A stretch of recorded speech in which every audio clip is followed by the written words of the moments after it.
আসসালামু আলাইকুম রহমতুল্লাহ। প্রিয় দর্শক, আজকের আলোচনার বিষয় হলো ড্রেনের স্ল্যাবের উপর নামাজ সহি হবে কি।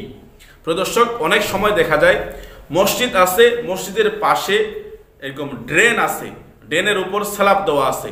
মসজিদের মধ্যে জুমার নামাজে বেশি মানুষ হওয়ার কারণে মসজিদের ভিতর জায়গা আটতেছে না। এখন অনেক সময় করে কি, পাশে ড্রেন আছে, ড্রেনের উপর স্ল্যাব আছে, ওই স্ল্যাবের উপরে জায়নামাজ বিছিয়ে দিয়ে, চোট বিছিয়ে দিয়ে মানুষ সেখানে নামাজ আদায় করে। এখন জানার বিষয় হলো, ড্রেনের নিচে তো নাপাকি আছে, ময়লা আছে।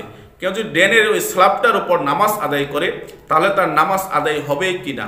এই প্রশ্নের সঠিক সমাধান হলো, ড্রেনের স্ল্যাবের উপর যদি কোনো নাপাকি না থাকে, সেখানে যদি কোনো চোট বিছিয়ে দিয়ে নামাজ আদায় করা হয়, অবশ্যই নামাজ আদায় হবে, কোনো সমস্যা নেই। কেননা নাপাকি যেগুলো আছে, এগুলো তো নিচে নাপাকি আছে। আপনি যেখানে সেজদা দিচ্ছেন, সেজদার জায়গায় তো নাপাকি নেই। সুতরাং কেউ যদি ড্রেনের স্ল্যাবের উপর নামাজ আদায় করে, অবশ্যই তার নামাজ আদায় হবে, কোনো সমস্যা নেই। দলিল ফতুয়া হিন্দিয়া 1 নম্বর খণ্ড 62 নম্বর পৃষ্ঠা, খোলাসাতুল ফতুয়া 1 নম্বর খণ্ড 76 নম্বর পৃষ্ঠা। আল্লাহ তাআলা সকলকে এই মাসলাটি বোঝার জন্য তৌফিক দান করুন।